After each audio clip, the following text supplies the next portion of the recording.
Aurélien Lecoq, ça sera. Vous êtes mis d'accord? Ce sera André Chassaigne du Parti communiste. Oui, effectivement, c'est André Chassaigne qui est le candidat commun et unique du nouveau Front populaire et dont nous l'espérons, il doit l'emporter. Par ailleurs, André Chassaigne sera élu président de l'Assemblée nationale à la condition qu'il n'y ait pas de magouille et de tambouille, puisque vous le savez, on est désormais dans une sorte d'état d'urgence démocratique, puisqu'Emmanuel Macron, enfermé à l'Élysée dans son palais, refuse toujours de reconnaître le résultat des urnes.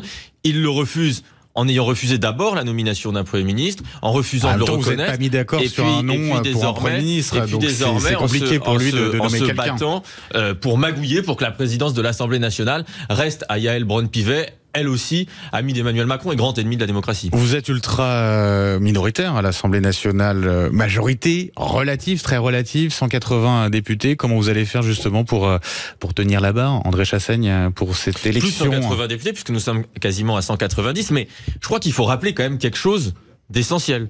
Le nouveau Front populaire a remporté ces élections. Oui, nous n'avons pas de majorité absolue, nous sommes au courant.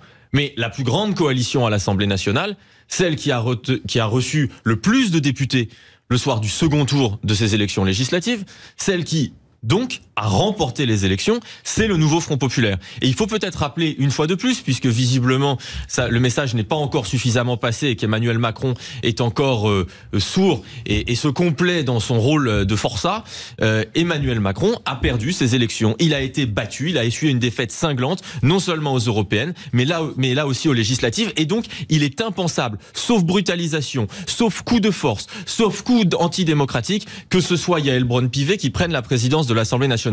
Que chacune et chacun qui nous écoute comprenne bien les choses. C'est nous qui avons le plus de députés. Donc, c'est nous qui devons récupérer cette présidence de l'Assemblée nationale. Si tel n'est pas le cas ce soir, c'est parce que de nouveau Emmanuel Macron aura magouillé, tambouillé, aura vendu des tapis et que certains se seront alliés contre leurs électeurs. Philippe Fontana, avocat, ancien candidat LR-RN aux élections législatives en Seine-et-Marne, je le rappelle. Un mot pour réagir à ce que disait à l'instant Aurélien Lecoq. Vous partagez son constat. Victoire du nouveau Front populaire sur ces législatives, défaite d'Emmanuel Macron? Les propos que je viens d'entendre sont glaçants. C'est l'expression d'un tropisme antidémocratique. Non, c'est le résultat des élections. S'il vous plaît, Aurélien Lecoq. On sent la volonté de prendre à tout prix le pouvoir par la rue. Par les urnes, Quand j'entends votre invité qualifié de Yaël Braun-Pivet d'ennemi de la démocratie, c'est grotesque. S'il ne s'agissait pas de l'avenir de notre pays, ce serait risible. Mais on sent qu'il y a une volonté de la part de l'extrême gauche de conquérir à tout prix le pouvoir. Quand j'entends parler de magouilles et tambouilles, c'est ce qui s'est passé entre les deux tours de l'élection législative. Dans ma circonscription, j'ai été battu par l'alliance de l'extrême gauche, c'était une LFI, le nouveau Front populaire, avec un ministre macronien. Ces gens-là ne savent pas où ils habitent. Ils n'ont qu'une envie. Ils n'ont qu'une envie, c'est de prendre le pouvoir par la force. Aurélien Lecoq, pour agir rapidement là-dessus, et puis on reviendra juste après sur cet appel à la manifestation donc dans la rue aujourd'hui. Non mais, cher monsieur, il ne s'agit pas de prendre le pouvoir par la force. Aujourd'hui, et peut-être que ça vous déplaît, peut-être que c'est difficile, y compris pour le Rassemblement national visiblement de l'admettre, le nouveau Front populaire est arrivé en tête des élections législatives. Moi, j'ai été élu député avec des bulletins de vote. Vous avez été battu et vous avez perdu avec des bulletins de vote. C'est donc le choix du peuple souverain. Alors, peut-être que le peuple ne vous plaît pas, c'est peut-être pour ça que vous passez votre temps à dire qu'il faut en changer, mais enfin, la réalité, c'est que le peuple a fait son choix et le peuple a décidé de la défaite du Rassemblement national et de la Macronie. C'est le résultat des élections et il y a un moment, il va falloir que ce soit entendu. Plus de 10 millions de Français qui ont voté, qui ont mis un bulletin Rassemblement national. Combien pour le nouveau Front populaire ?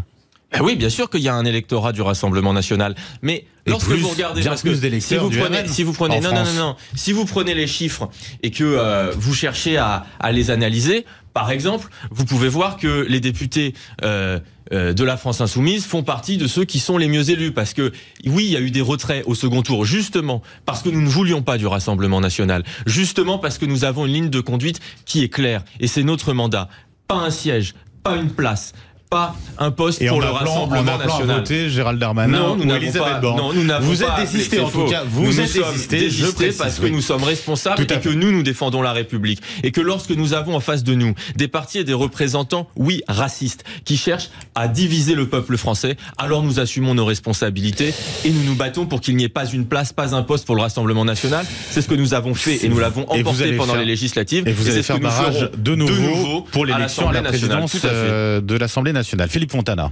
Bon, on se croirait à un meeting de la France Insoumise quand j'entends Aurélien Lecoq parler. C'est la dialectique marxiste, c'est l'aiguillon du peuple envers la social-démocratie. Chaque fois, c'est la démocratie, non ? Chaque fois qu'il y a une coalition, je vous ai pas coupé, attention. Ouais. Chaque fois qu'il y a une coalition des gauches, elle est emportée par ses éléments les plus extrémistes. N'oubliez pas Lionel Jospin en 97, il prend Dominique Voynet. Elle commence la fin de la filière nucléaire française. Il est faux de dire que le nouveau Front populaire a gagné les élections. C'est une coalition. Les socialistes, les communistes, l'extrême gauche, les écologistes ne sont pas d'accord entre eux. Heureusement d'ailleurs. Heureusement. Avons un programme commun. Mais vous avez un programme commun qui ne repose absolument sur rien. Si ce n'est sur l'accueil, si ce n'est sur l'accueil des réfugiés climatiques, vous savez très bien comme moi qu'en 2022, il y a eu 32 millions de réfugiés climatiques et avec votre programme, ils pourraient tous arriver en France. Les Français ne veulent pas de ce programme. Vous avez réussi. Vous ne pas contre le réchauffement climatique et vous vous plaignez que les gens ensuite quittent des endroits qui sont devenus inhabitables. Monsieur Lecoq, votre dialectique marxiste ne marche pas avec moi. Quand j'entends que c'est André Chassaigne, quand j'entends que c'est André Chassaigne, le représentant du Parti communiste, qui va se présenter à l'élection nationale, les bras m'en tombent. Comment, dans une démocratie aujourd'hui, peut-on pousser un représentant d'une idéologie qui a fait quand même 100 millions de morts ? Vous voyez, c'est quand même paradoxal. Bon, calmez-vous, monsieur Fontana, je pense on va essayer de vous rassurer. Mais chaque fois que je vous dis quelque chose, ça vous plaît pas. Ah bah oui, non, ça je vous confirme, je suis ni au Rassemblement National, donc c'est le principe. Je ne suis pas au Rassemblement National, vous voyez. Vous étiez candidat soutenu, c'est ce que vous avez soutenu, voilà. Donc, effectivement, ce que vous dites ne me plaît pas. Mais je voudrais vous rassurer, parce que je vois votre très grande inquiétude sur l'arrivée du nouveau Front populaire au pouvoir. Oui. Et je vois votre inquiétude sur l'absence de programme. Donc, je veux ici vous rassurer. Oui, nous sommes d'accord avec l'ensemble du nouveau Front populaire sur un programme commun. Ce programme commun, il est l'antithèse de tout ce que vous n'avez jamais voulu défendre, c'est-à-dire la vie et le quotidien des gens. Dans un pays où il y a 11 millions de pauvres, oui, nous assumons de dire que nous allons bloquer les prix.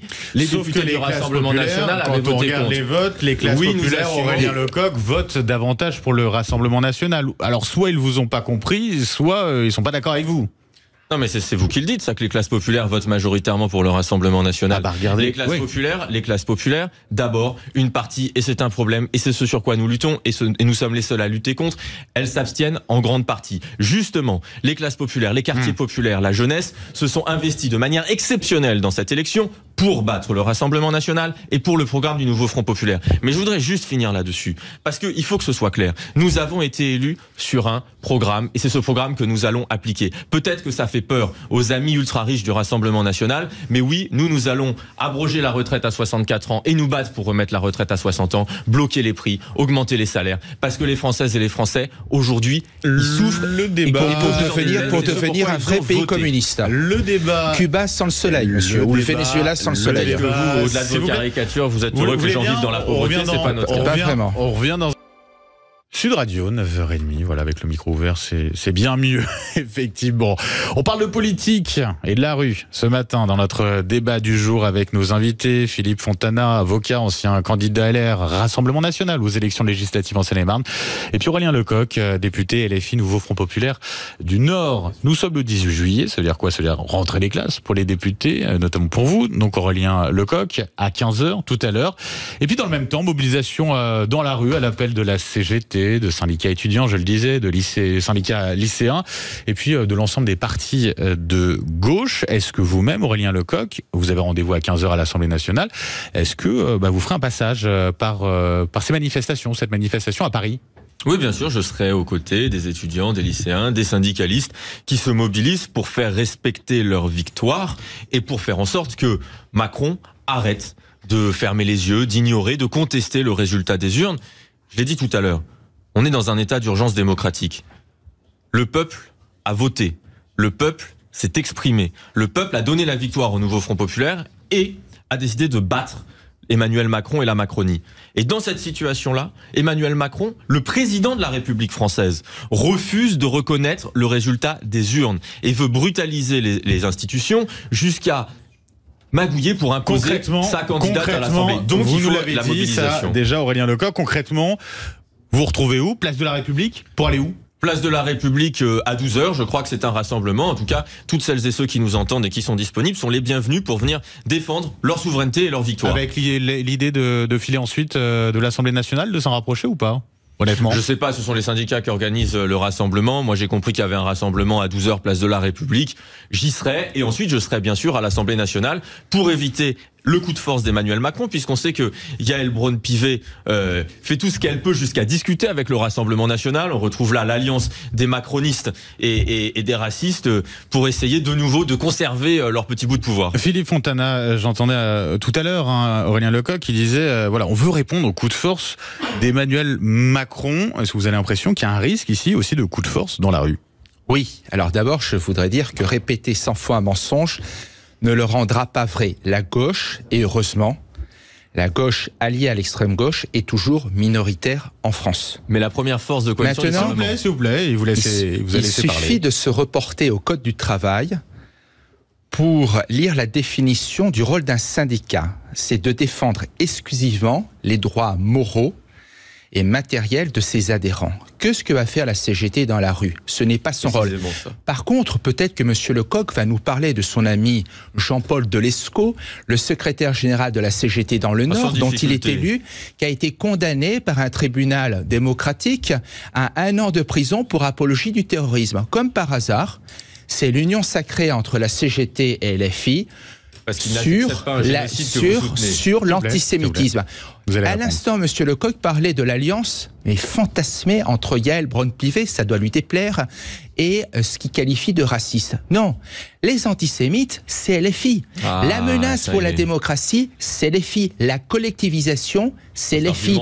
La hausse des impôts, c'est LFI. L'immigration massive, c'est LFI. La détestation de la police, c'est LFI. Et ces mêmes personnes qui sont détestables parce qu'ils représentent une menace pour notre démocratie, qui nous empêchent de travailler en paix, qui nous empêchent d'avoir notre liberté, qui a été notre liberté, eh bien ces mêmes personnes tentent d'organiser un rassemblement factieux.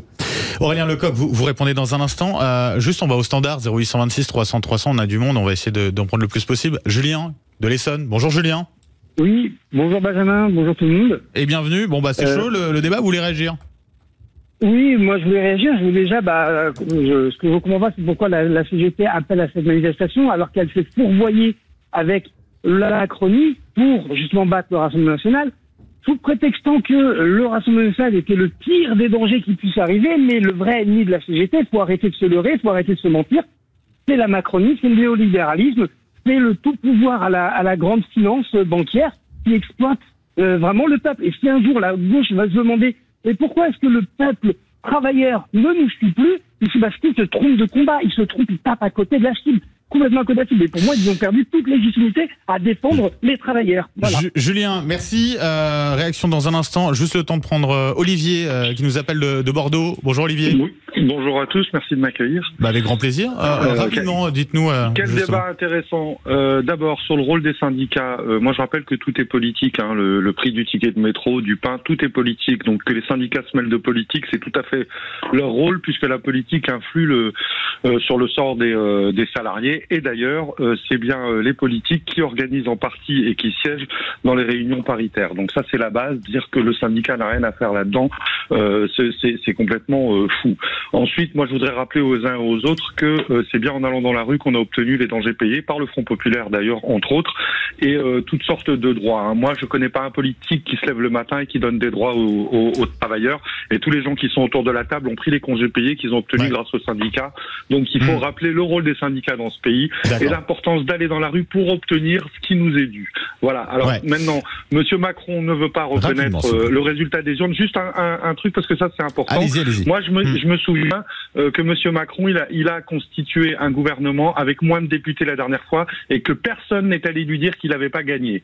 Voilà. Donc à un moment donné, il y a le résultat des urnes, il est clair. La majorité, elle est peut-être relative, mais il faut la respecter. Si le gouvernement populaire du Front populaire ne parvient pas à y censurer, on verra, c'est pas grave. Mais en attendant, il faut respecter les urnes. Olivier, on vous a compris, merci. On va devoir conclure rapidement. On tente une minute chacun, ça va? Oui. Philippe Fontana, Aurélien Lecoq. Philippe Fontana, d'abord pour réagir à Olivier. Là. Si on veut refaire l'histoire, c'est la Chambre du Front populaire qui a investi le maréchal Pétain et qui a détruit la République. Donc arrêtons-nous parler des congés payés, arrêtons-nous faire la logorée.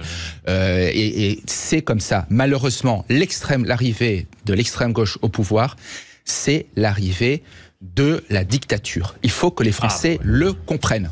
Aurélien Lecoq, une minute. Moi, j'ai jamais entendu personne dire que le fait de respecter le résultat des urnes nous amenait à la dictature. Simplement pour dire, oui, le nouveau Front populaire, s'il est l'héritier du Front populaire, le Front populaire a mis 1 mois pour désigner son gouvernement en 1936. Pendant ce mois-là, il y a eu des manifestations, il y a eu des grèves avec jusqu'à 2 millions de grévistes. Et il se trouve que, à peine 1 mois après, les 7 et 8 juin, les accords de Matignon permettaient l'augmentation des salaires de 20%, permettaient 2 semaines de congés payés, permettaient la semaine de 40 heures et de grands conquis sociaux. Je ne sais pas qui Monsieur Fontana défend lorsqu'il veut s'opposer ainsi à la hausse des salaires et à le retour de la retraite à 60 ans, mais certainement pas le peuple. Merci pour ce débat, Aurélien Lecoq, je le rappelle, député LFI, nouveau Front populaire du Nord. Vous serez donc place de la République dans quelques instants avant de retrouver l'Assemblée nationale.